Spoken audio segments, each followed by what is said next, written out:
He said. At first her eye with slow dilation rolled, dry flame, she listening, after sank and sank, and into mournful twilight mellowing, dwelt full on the child. She took it. Pretty bud, lily of the vale, half-open belle of the woods, sole comfort of my dark hour, when a world of traitorous friend and broken system made no purple in the distance mystery, pledge of a love not to be mine. Farewell. These men are hard upon us, as of old. We two must part, and yet how fain was I to dream thy cause embraced in mine, to think I might be something to thee, when I felt thy helpless warmth about my barren breast in the dead prime. But may thy mother prove as true to thee as false, false, false to me. And if thou must needs bear the yoke, I wish it, gentle as freedom. Here she kissed it. Then all good, go with thee, take it, sir. And so laid the soft babe in his hard mailed hands, who turned half round to Psyche as she sprang to meet it, with an eye that swum in thanks, then felt it sound and whole from head to foot, and hugged and never hugged it close enough, and in her hunger mouthed and mumbled it, and hid her bosom with it. After that put on more calm, and added suppliantly, we were two friends. I go to mine own land forever. Find some other. As for me, I scarce am fit for your great plans. Yet speak to me. Say one soft word and let me part, forgiven. But Ida spoke not, rapt upon the child. Then Arac, Ida's death, you blame the man. You wrong yourselves. The woman is so hard upon the woman. Feminism's often like that. Come, a grace to me. I am your warrior. I and mine have fought your battle. Kiss her, take her hand. She weeps. Death. I would sooner fight thrice o'er than to see it. But Ida spoke not, gazing on the ground, and reddening in the furrows of his chin. Unmoved beyond his custom, Gamma said, I've heard that there is iron in the blood, and I believe it. Not one word, not one. Whence drew you this steel temper? Not from me, not from your mother, now a saint with saints, and said you had a heart. I heard her say it. Our Ida has a heart, yet ere she died. But see that someone with authority be near her still, and I sought for one. All people, said she, had authority.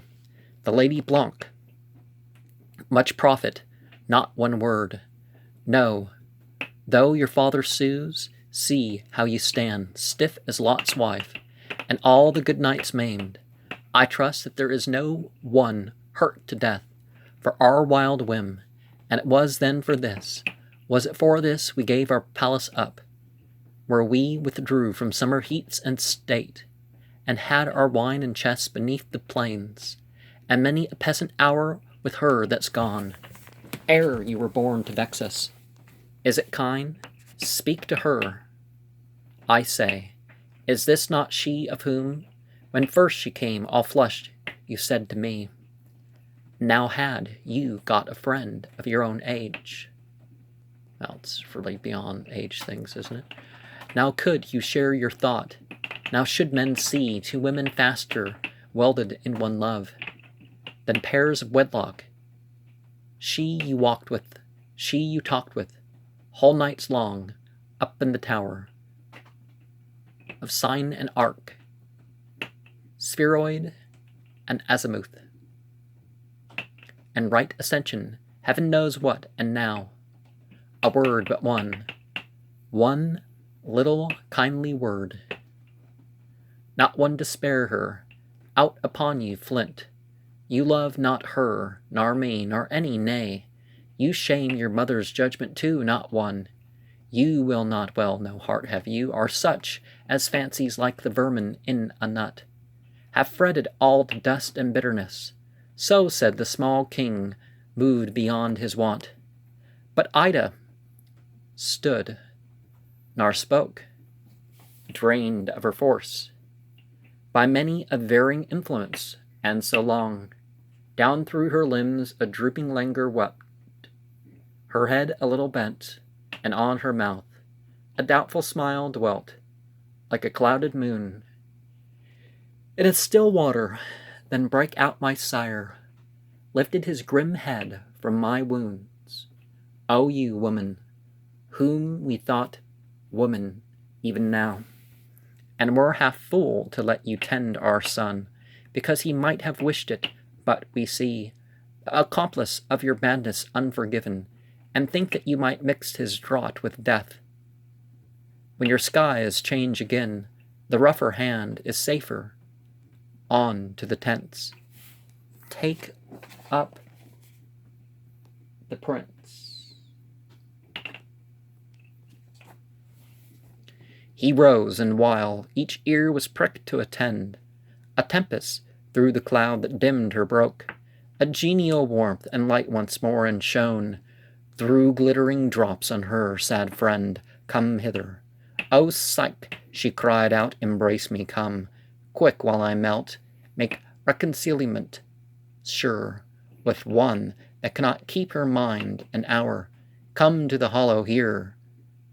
They slander so. Kiss and be friends, like children being chide.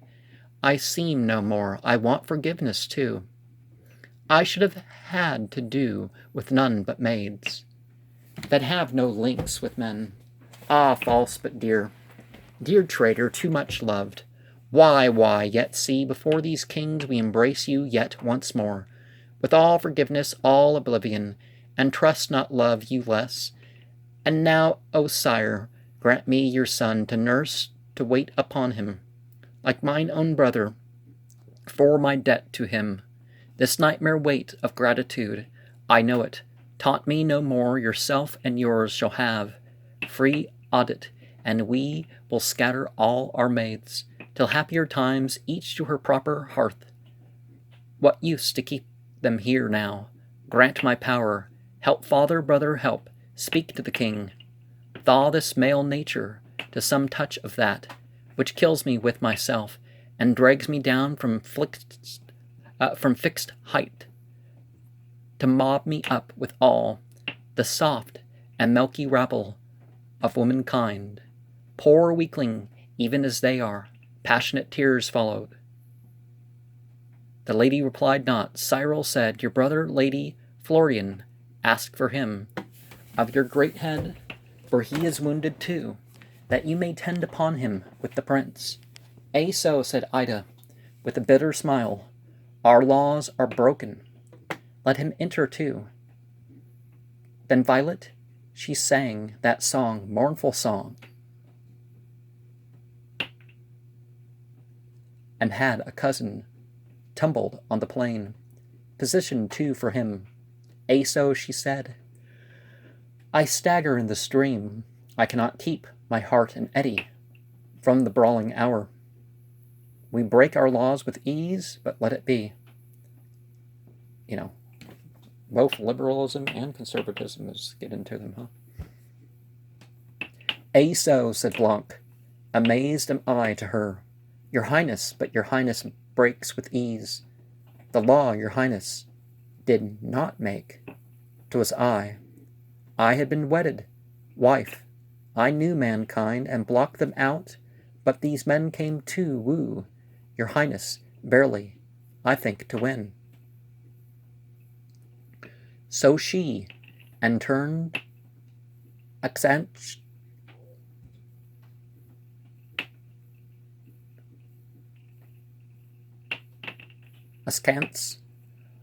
a wintry eye, but Ida with a voice that like a bell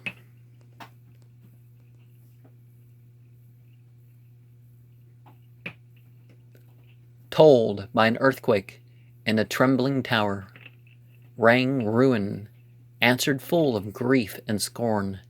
Fling our doors wide, all, not one, but all. Not only he, but my mother's soul. Whatever man lies wounded, friend or foe, shall enter if he will. Let our girls flit, till the storm die. But had you stood by us, the roar that breaks, Pharos from his base, had left us rock.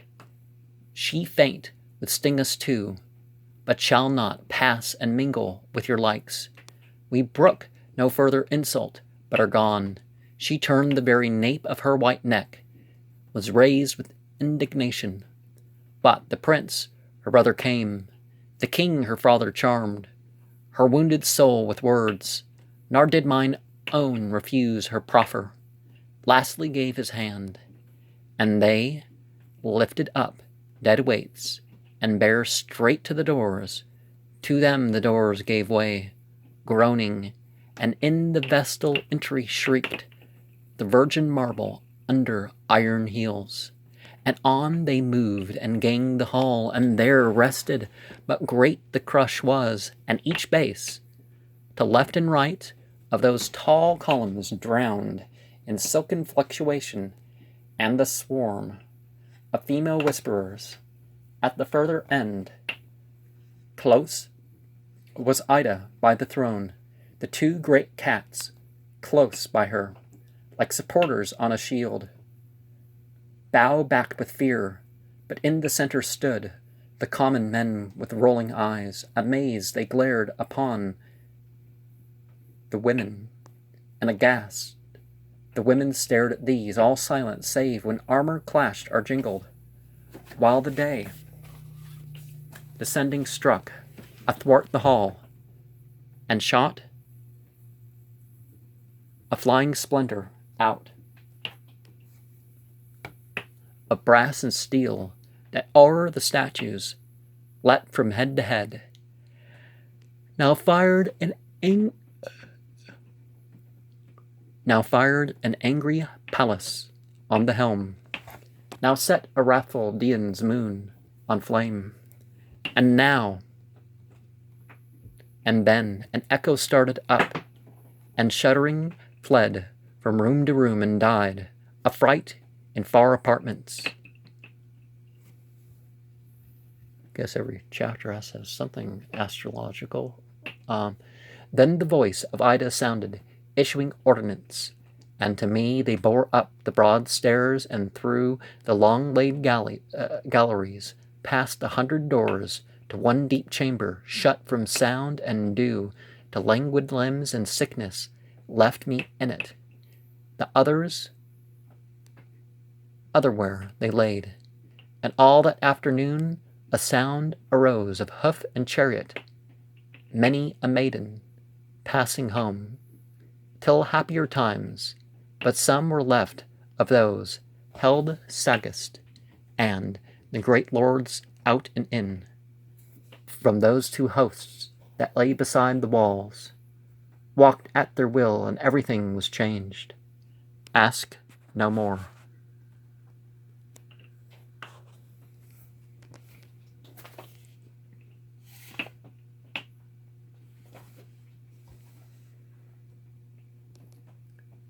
So was their sanctuary violated.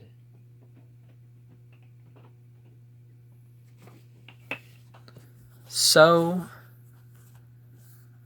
their fair college turned to hospital. At first, with all confusion by and by, sweet order lived again with other laws. A kindlier influence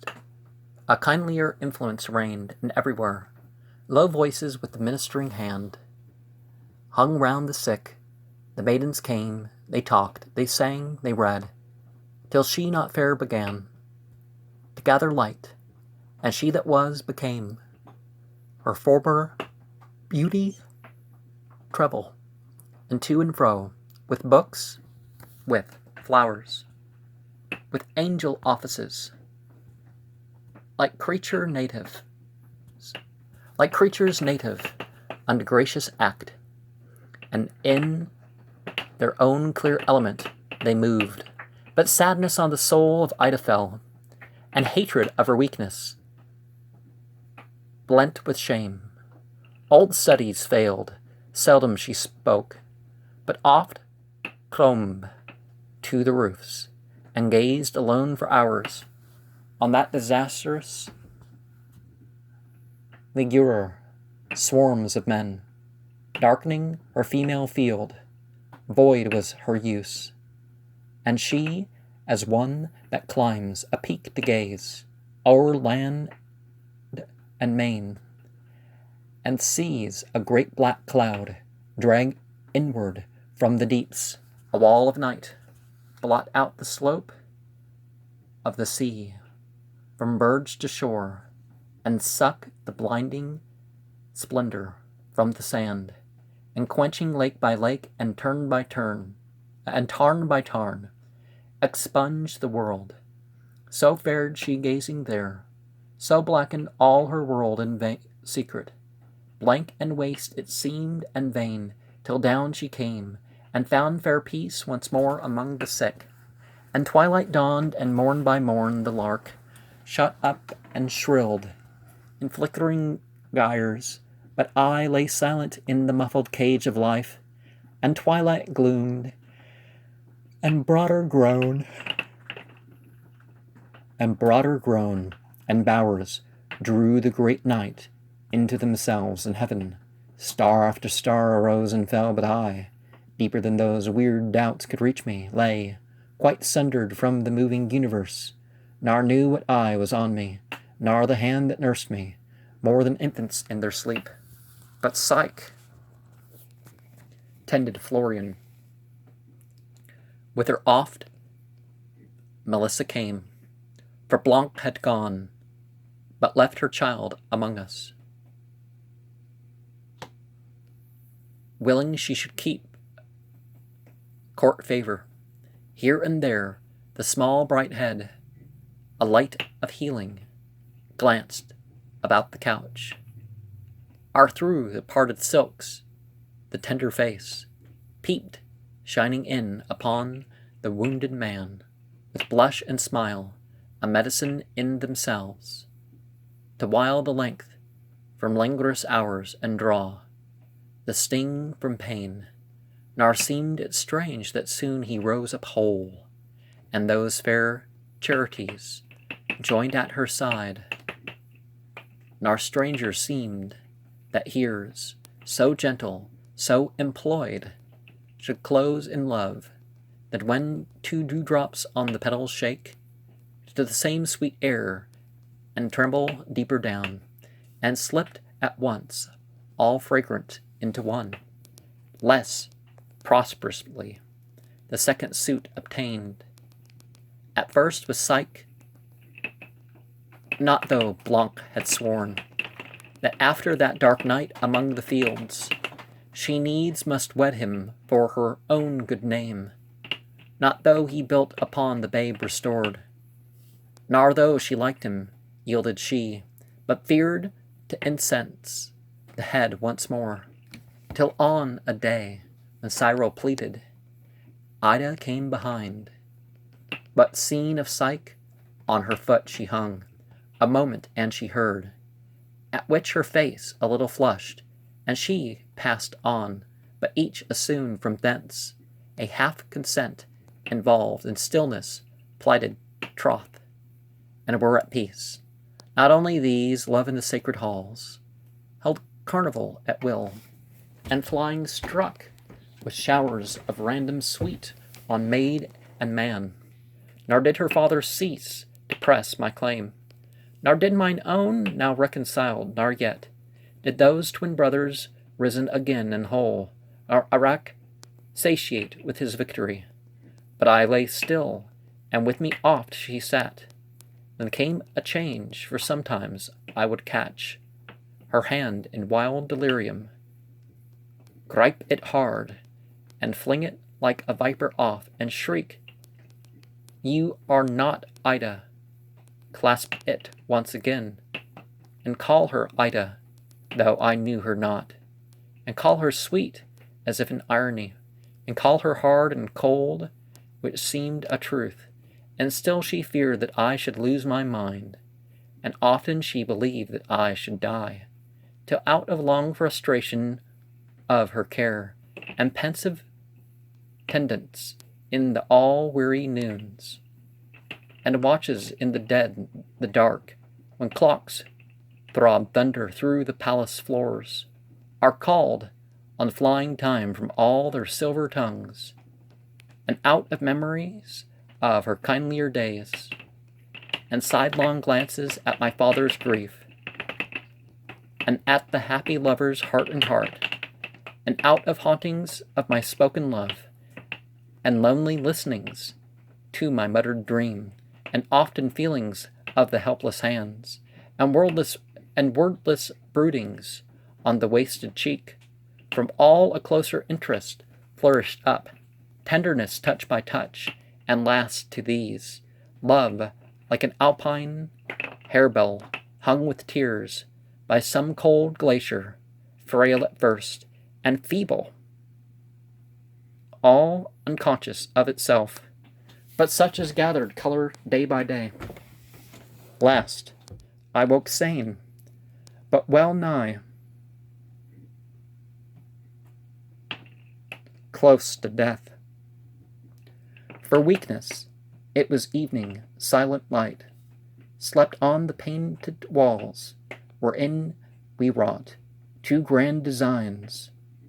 For on one side arose the women up in wild revolt, and stormed at the Oppian law. Titanic shapes, they crammed the forum, and half crushed among the rest. A dwarf like Cato cowered. On the other side, Hortensia spoke against the tax behind. A trail of Danes by axe and eagle set, with all their foreheads drawn in Roman scowls, and half the wolf's milk curdled in their veins. The fierce Timurvirs, and before them paused, Hortensia pleading. Angry was her face. I saw the forms. I knew not where I was. They did but look like the hollow shows. Nar more, sweet Ida, palm to palm she sat. The dew dwelt in her eyes, and softer all her shape, and round her seemed. I moved, I sighed, a touch came round my wrist, and tears upon my hand. Then all for languor and self-pity ran, mine down my face, and with what life I had, and like a flower that cannot all unfold, so drenched it is with tempest to the sun, yet as it may turns toward him. I on her fixed my faint eyes, and uttered whisperingly, If you be what I think you some sweet dream, I would but ask you to fulfill yourself. But if you be that Ida whom I knew, I ask you nothing, only if a dream, sweet dream, be perfect, I shall die tonight. Stoop down and seem to kiss me ere I die.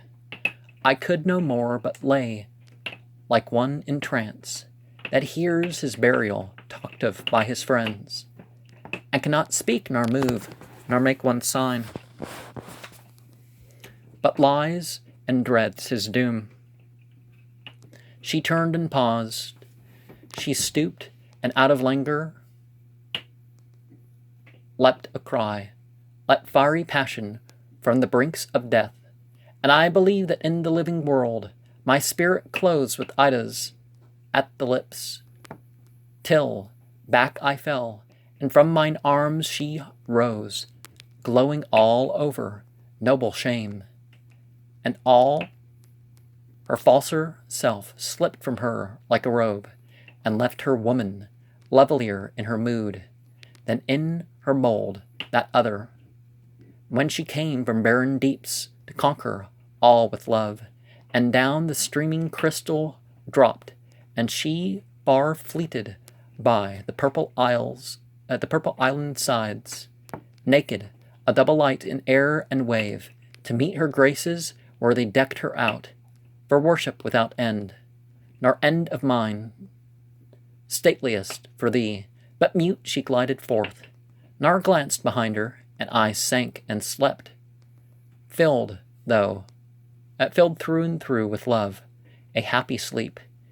Deep in the night I woke, she near me held a volume of the poets of her land. There to herself, in all low tones she read, now sleeps the crimson petal, now the white, nor waves the cypress in the palace walk, nor winks the goldfin in the porphyry font. The firefly wakens, wake thou with me. Now droops the milk-white peacock like a ghost, and like a ghost she glimmers on to me. Now lies the earth all Benai to the stars, and all thy heart lies open unto me. Now lies the silent meteor on, and leaves a shining furrow as thy thoughts in me. Now folds the lily all her sweetness up, and slips into the bosom of the lake. So unfold thyself, my dearest thou, and slip into my bosom, and be lost in me. And I heard her turn the page, and she found a small, sweet Adele. And once more, as low she read, "Come down, O maid, from yonder mountain height,